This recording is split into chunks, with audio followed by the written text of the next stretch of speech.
So hello and welcome everybody here to this iEAR Presents an EMPAC collaboration. And this collaborative event is called Memory, Diaspora, and I can always get mixed up. Decoloniality. Let's say it all together. Decoloniality. And films by, where is he? Suneil Sanzgiri. He was here. He really is here somewhere. Oh, there he is. Hi.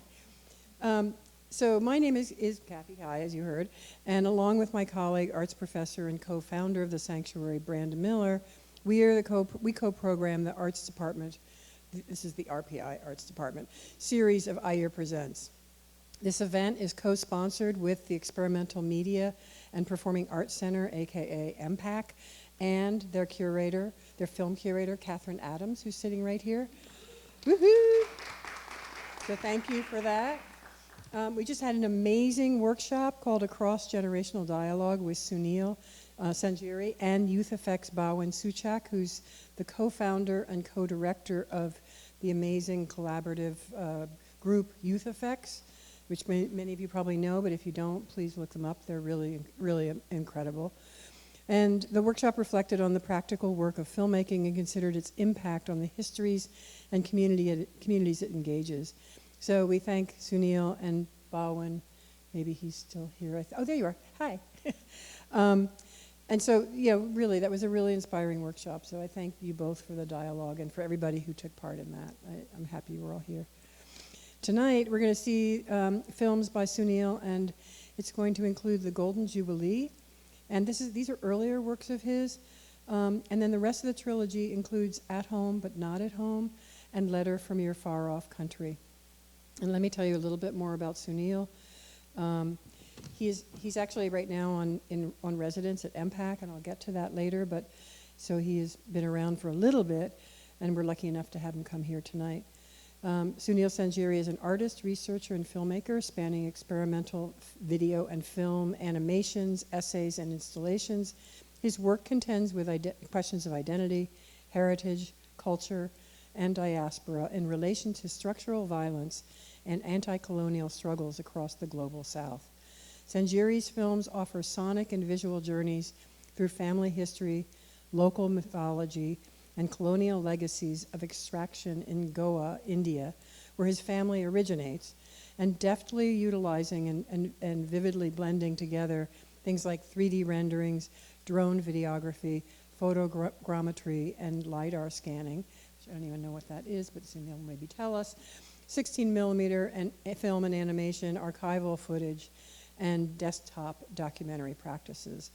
So it really is, I've seen some of these works, they're stunning, but they're also really deeply rooted in a kind of a different way of telling family histories and these colonial histories. And so I really appreciate that Suneil's going to be here to talk with us about them after the screening too. I should mention that Suneil has a new installation that's on view now. It's entitled An Impossible Address. So this is a concurrent exhibition at RPI's Experimental Media and Performing Arts Center, EMPAC, starting tomorrow through Saturday. The hours are 2 to 4 tomorrow and Friday, and then Saturday the hours are 2 to 5. So please try to get there. The EMPAC website is empac.rpi.edu for details. So I saw it yesterday. It's really worth making the trip there, wherever you're coming from. So please make a trip over there to the EMPAC on the Hill. These events tonight are also sponsored by RPI's Art Department and the School of Humanities, Arts, and Social Sciences, and of course with thanks and support from the amazing Sanctuary for Independent Media, including all the staff that you see behind the cameras here and downstairs in the editing room and the director's seat. This series has also been generously supported by funds from the New York State Council on the Arts by approval of the New York State Legislature and the governor, and we're really grateful for this support. And so thank you so much for all being here, and please join me in welcoming Suneil Sanzgiri. Suneil, thank you. It was really a pleasure to see that. Yeah, thank you, and thank you all for staying. And anybody have anything to start, or else I will start? Yeah, go for it. Sure. Thank you so much. It was just stunning. We talked a little bit in the workshop about the ways in which the camera and, in photography and filmmaking can be an agent of colonialism, right? So just wondering if in your work you employ any techniques to kind of disrupt that imperial gaze. And I guess I'm thinking here a little bit of the way you start home but not at home, with the letter asking someone to collaborate with you for the drone photography.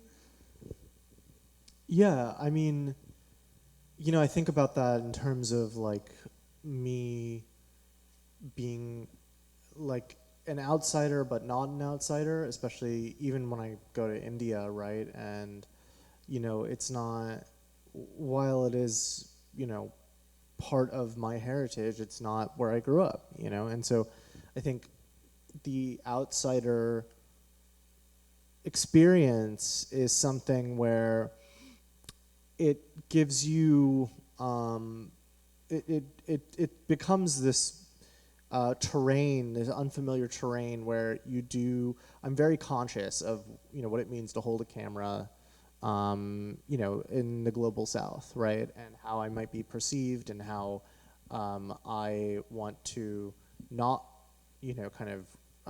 recreate that sort of, that colonial lens or gaze. But it opens up new opportunities to notice other things, right? Things that perhaps people who live in the area or, wherever who have more familiarity with it might not notice as much, and this is true pretty much anywhere I go. And I think that it's kind of a dance, because you don't want to censor yourself completely, but you of course need to be very cognizant of what it means to take a photograph of another person, right? Like for instance, in Letter from Your Far Off Country, I'm at the Jama Masjid, which is like this ancient mosque in the heart of Delhi, and it's like where a lot of protests were against the Citizenship Amendment Act, the CAA bill. And I go there and I have my camera out, and I'm not trying to film anyone. I'm just kind of discreetly just trying to film like the architecture and stuff.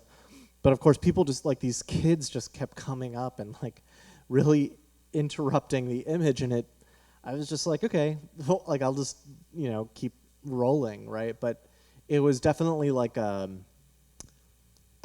wanted to be very weary because I think the parents were also just like, who the hell is this guy, and I was not trying to film them, but they ended up being such a pivotal part in that film where the goal was not to sort of explain anything about who those children were or who any of the people that you see in the film are. And that's like a core difference in relationship to what the camera's goal was for colonialism. It was to narrate the other's experience at their expense, and it was never from the perspective of the quote unquote subjects, right? Like it was always the tool was a method of controlling and explaining and taking away agency from the person in front of the camera.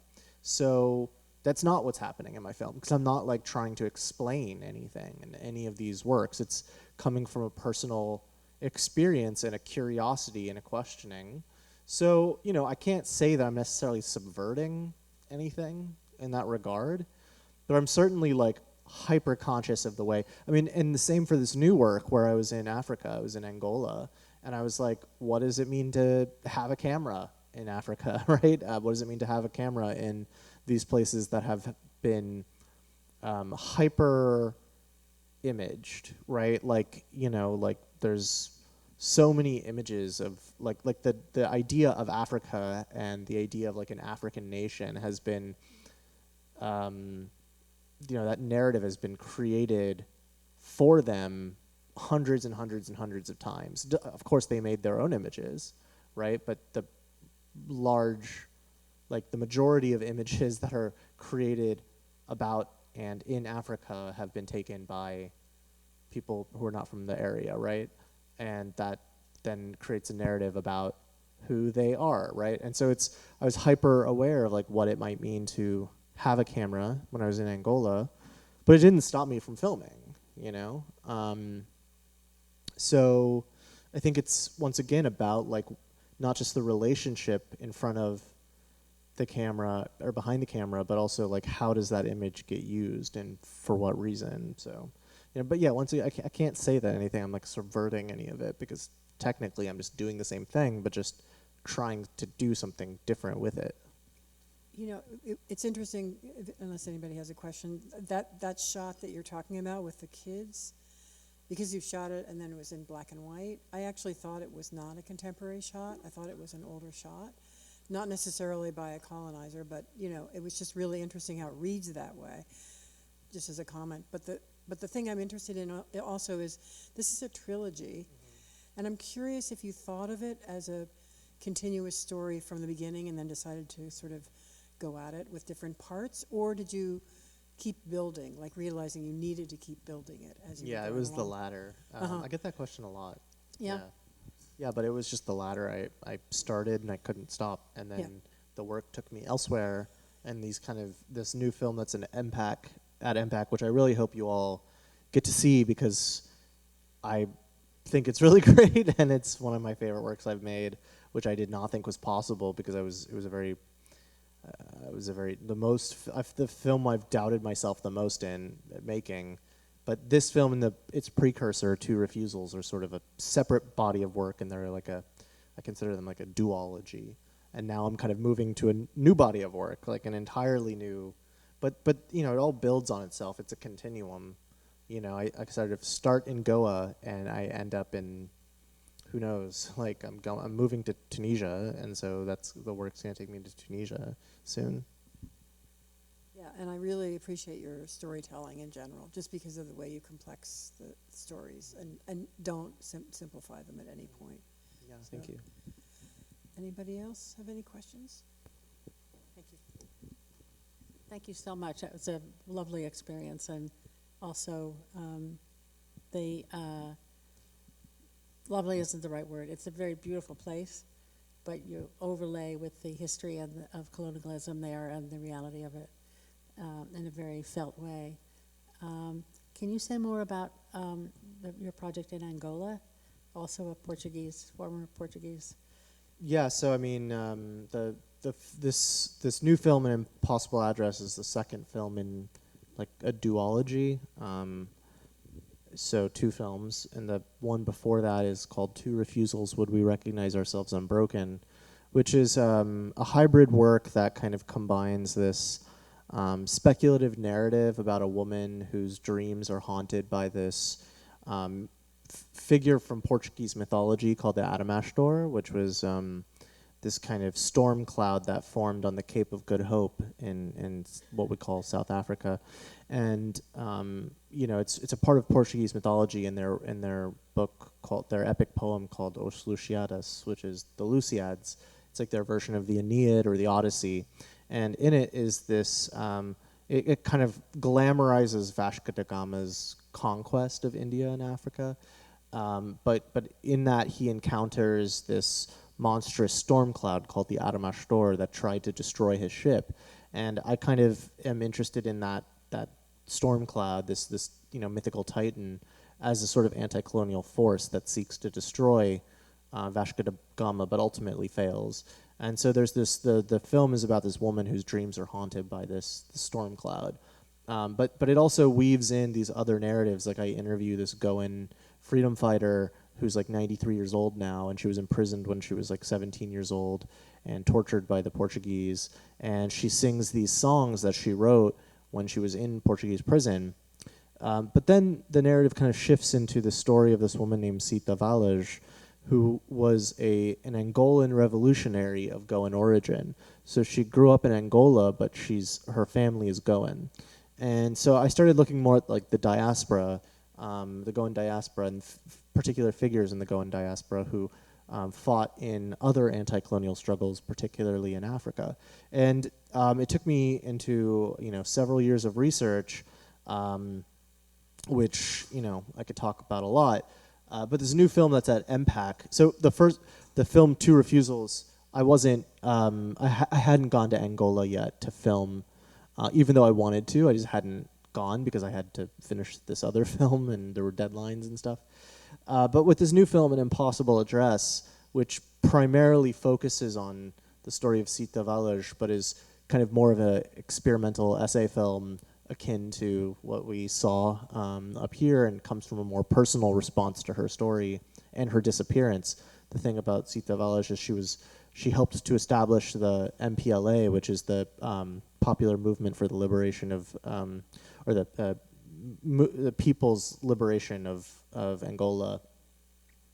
And this was she was a communist, and she helped to establish this this movement and worked with the guerrilla fighters there. But after they gained independence and the MPLA took power, they became an authoritarian regime, and they disappeared Sita along with some 30,000 other people over the course of decades. And but it was because Sita was accused of staging a coup, but there's no evidence that she actually did stage a coup. This was the logic that they used.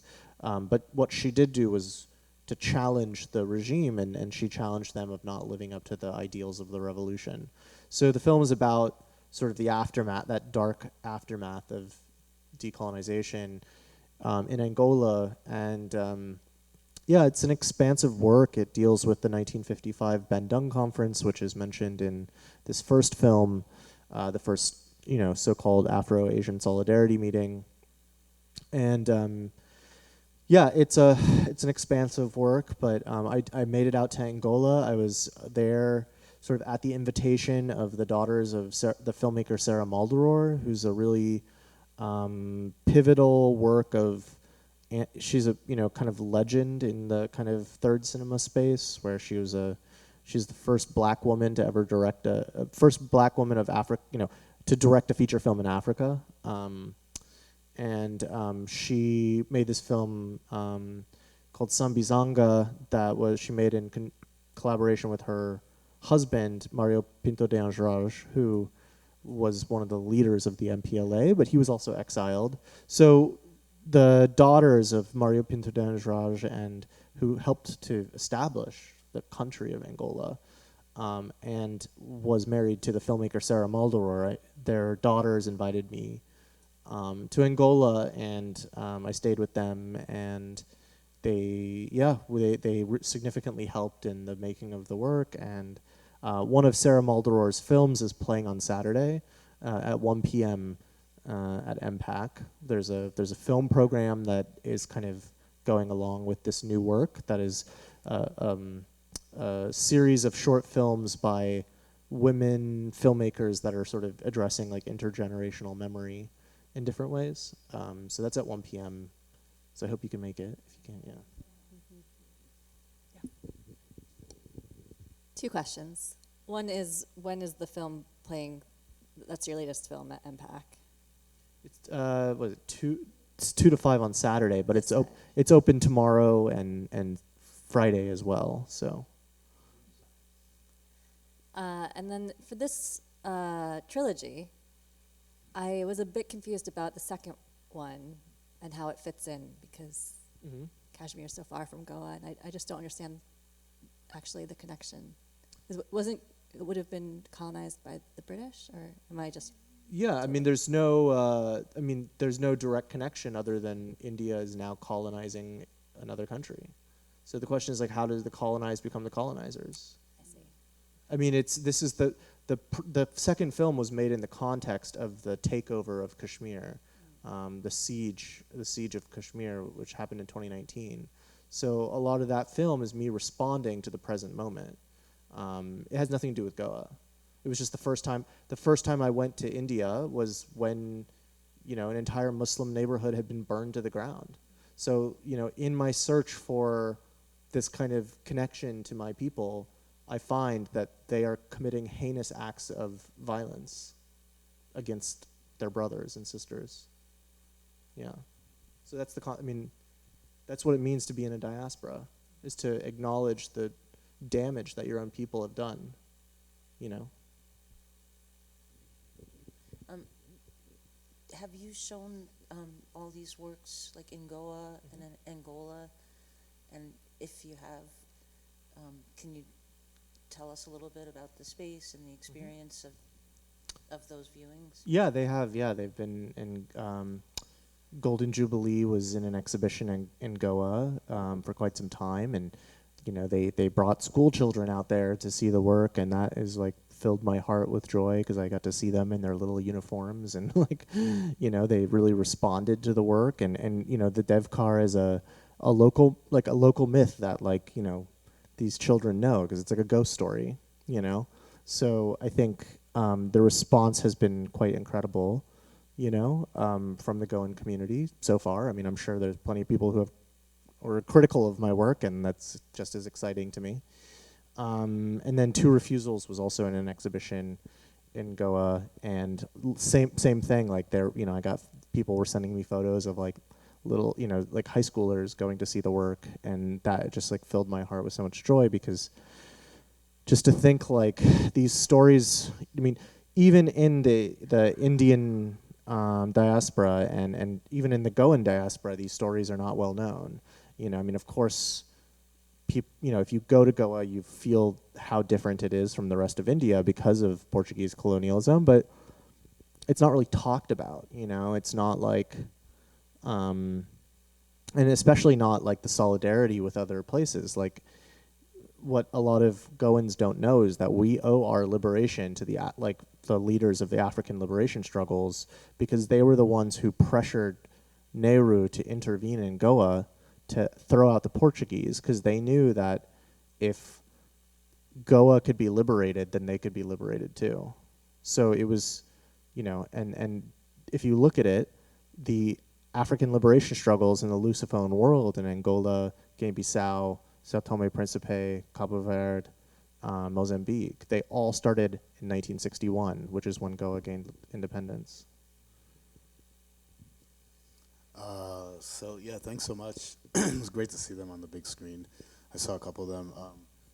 I have a bunch of questions, but I'll try to keep it maybe a couple. But like, one question I have that I think is so interesting to me is to think about this idea of diaspora as an artist. I'm also Indian, but as I told you before, I was born in East Africa, in Tanzania. My father's side is from Zanzibar, but Gujarat, and my mother's from Bangalore.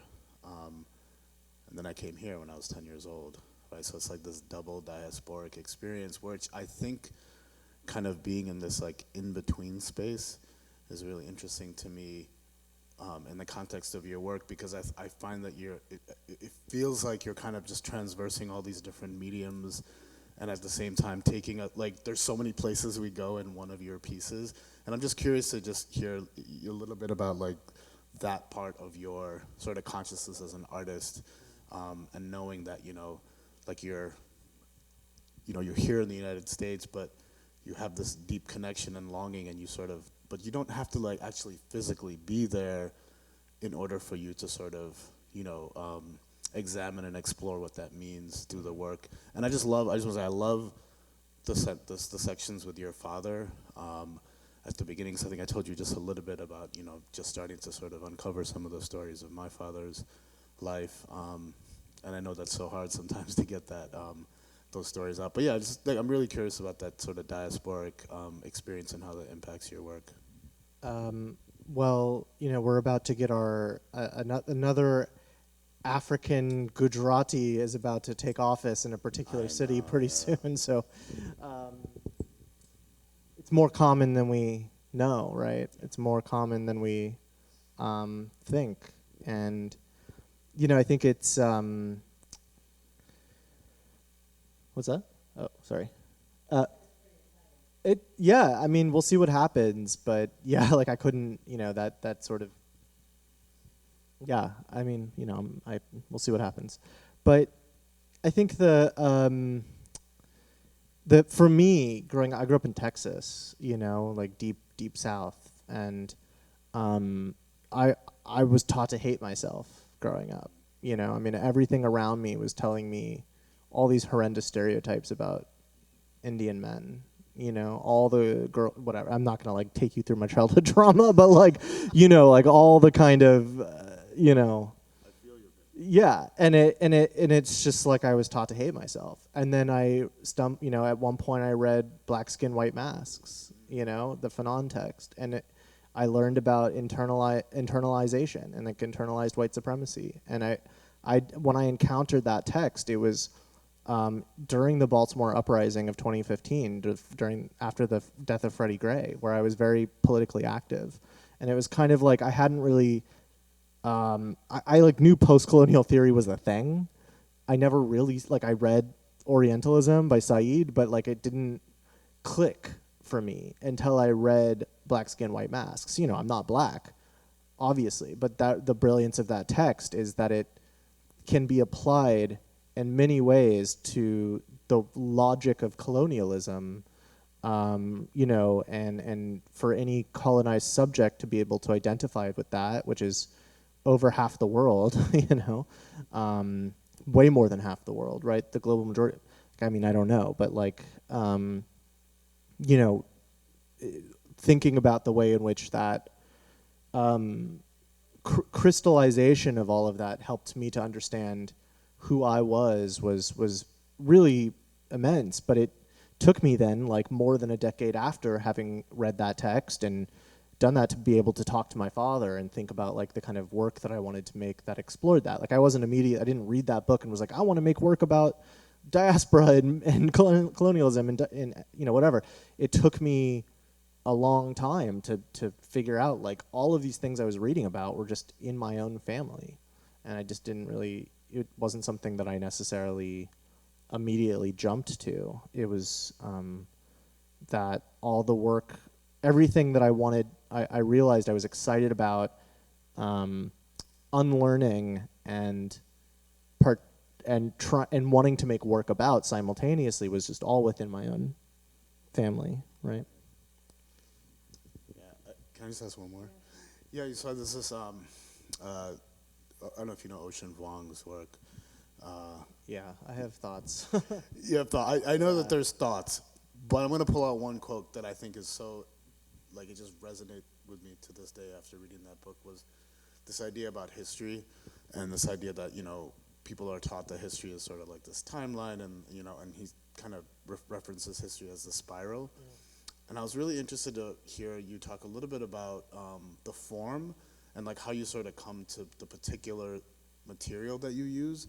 Because for me, it's again, this is just my sort of subjective interpretation. I just really love how many contours there are in the work and how you kind of bring certain things kind of full circle in the process. And I'm just curious, because I'm always curious, at what point when you're editing, and that's what I love about editing, it's literally just like alchemy, right? It's you put this here and then that works, but when you put it here, it doesn't work. But are you an emotional editor, or do you come up with a sort of framework before you go into the edit?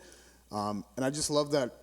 Could you just talk about was that CGI, those kind of contoured images of the mind, or was that the actual technology they used? Is that the images they create from it? So I'll take the first question first, and then I'll answer the second part. But I'm a big fan of the Soviet montage school of theory, thinking about how images, this dialectical relationship between images and how they create conflict with each other, right?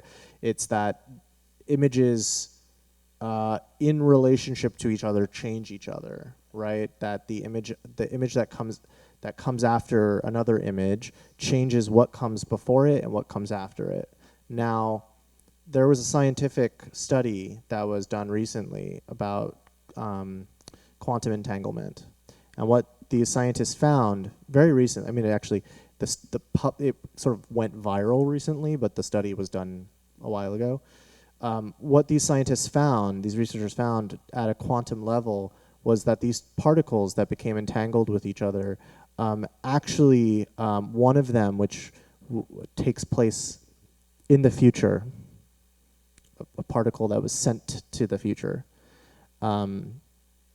started to behave in a way that affected the particle that was in the past, right? So what ends up happening is it started to prove, long story short, it starts to prove that the future affects the past at a quantum level, which for many people just validated what we know in our DNA, right? That like time is not linear.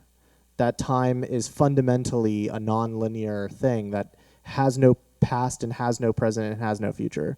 And that all these things are just just muddled together, right? And that, I mean, this is something that like indigenous knowledge systems have been saying for their entire history, right? This is the idea of like intergenerational memory, that the memory that I have in the present is in my DNA, the memories of my ancestors, right? But at the same time, what this discovery shows is that we can change the past in our present, right? That there's a relationship between each other, which is also how like dialectical like editing exists, right? Like an image that comes after another image will then change both of those. Like it changes the meaning of the thing that came before it, and it will also change the meaning of what comes after it, right? So there's all different ways in which, and this is also just basic, like historians know this because that's how history works, right?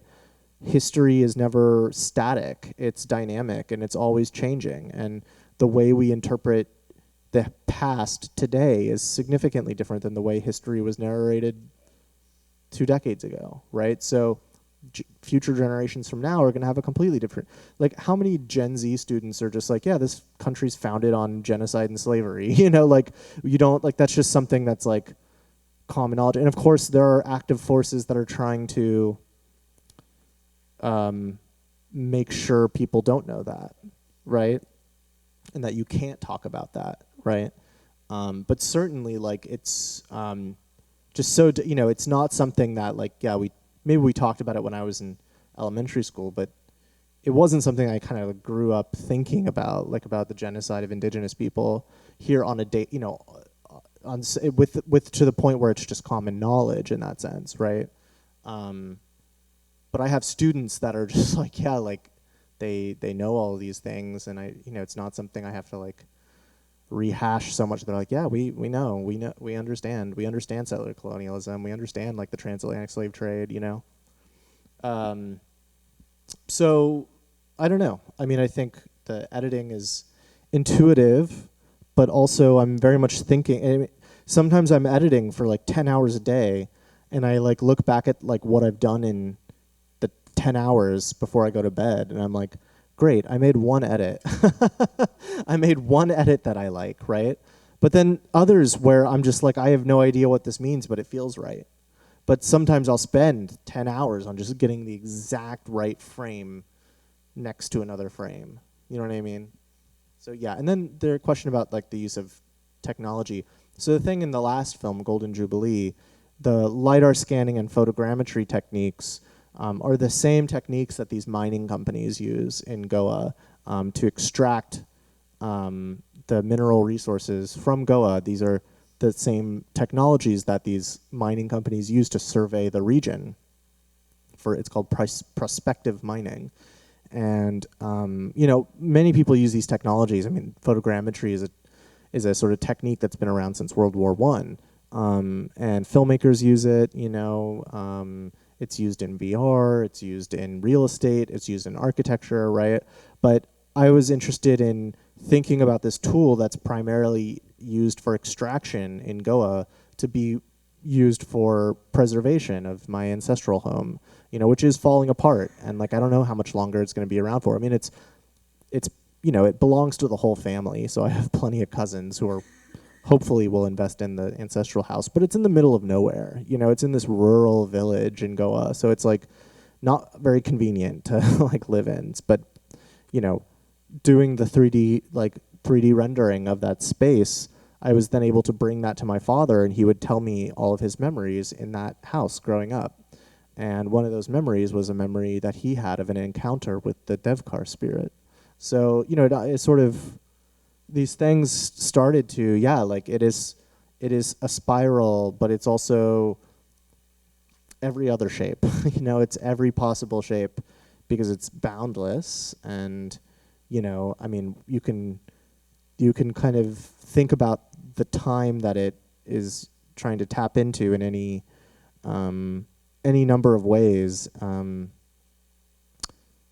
yeah, that I think it's something that does need more thought around it. I mean, you have that group, Black Quantum Futurism, that really thinks about this idea of like non-Western time, you know?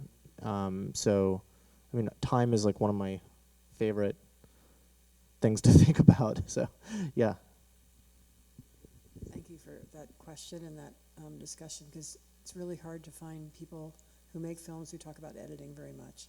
And I really appreciate that discussion, so thanks. I also really want to thank you for your work with archives, because I think, and you and Bhawin, you two were talking about archives today in the workshop and how important they are for, you know, getting in touch with these kinds of histories. And how do you personally work with archival stuff? And when you go to an archive, like how, you know, because there's so many different archives, there's so many different ways of approaching it. And I'd just be curious to hear how you think about that. I don't really go to archives. You know, I mean, I teach a class on archives, and a lot of what we do is, you know, problematize the archive, especially, you know, this idea of like, I mean, you know, Jacques Derrida has an archive fever, and I actually really love that text, but it is so much about it is about the kind of like architecture and control and like the use of power in it. So like at archives, like the whole thing is you're generally like they're meant to be inaccessible. They're meant to not be seen. They're meant to not, you know, everything is meant to be locked away and hidden, and you know, you have to have white gloves, and you can't take pictures, and you can't like borrow the material, right?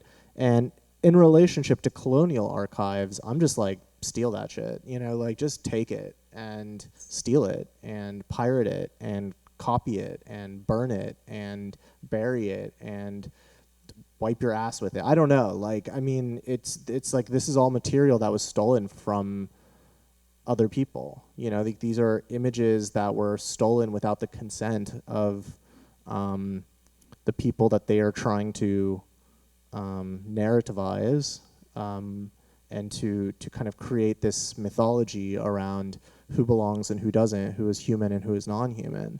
So as far as I'm concerned, when it comes to colonial archives, just steal as much as possible, and you know, whatever techniques you have to do that, do it.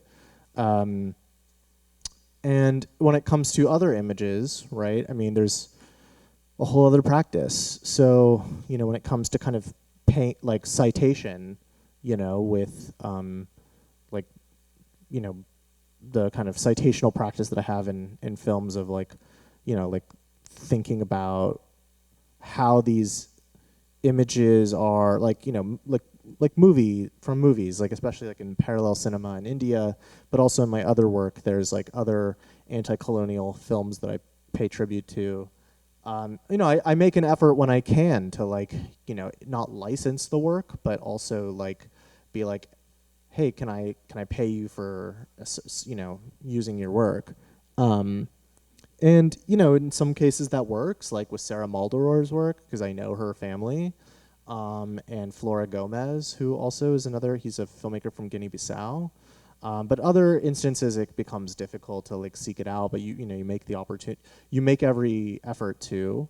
But I think it's an art, you know, appropriation is a strategy that so many people use, and I think you have to decipher for yourself what you decide to steal, what you decide to, you know, appropriate, or expropriate, or what you decide to really try and deal with in as much of an ethical way as you can. I mean, we're inundated with images so consistently. It's so easy to screen grab or record or download or right click and save as, you know, so it's it's so easy and so accessible to have these images to us that we don't necessarily always consider the ethics of capture in that regard. But I think you just have to navigate it for yourself and like what feels right, But yeah, I don't really go to archives, because I'm not wanted. There were moments in your films that reminded me of Raoul Peck's methodology, and I wonder if you like his work or what you think of his work. Yeah, I like some of his stuff more than others. Yeah, I think some of it is, he's just doing whatever he wants, which is great, but I think he could be a bit more discerning with how he makes his work. I really love Lumumba. That's like one of my favorite films. And I think he has some other good work, but some of it's a bit on the nose for me, for my taste. Yeah. I think we're there, and we have to thank you so much. Yeah, this thank was you. so rich, such a great conversation. Yeah, Thank you all.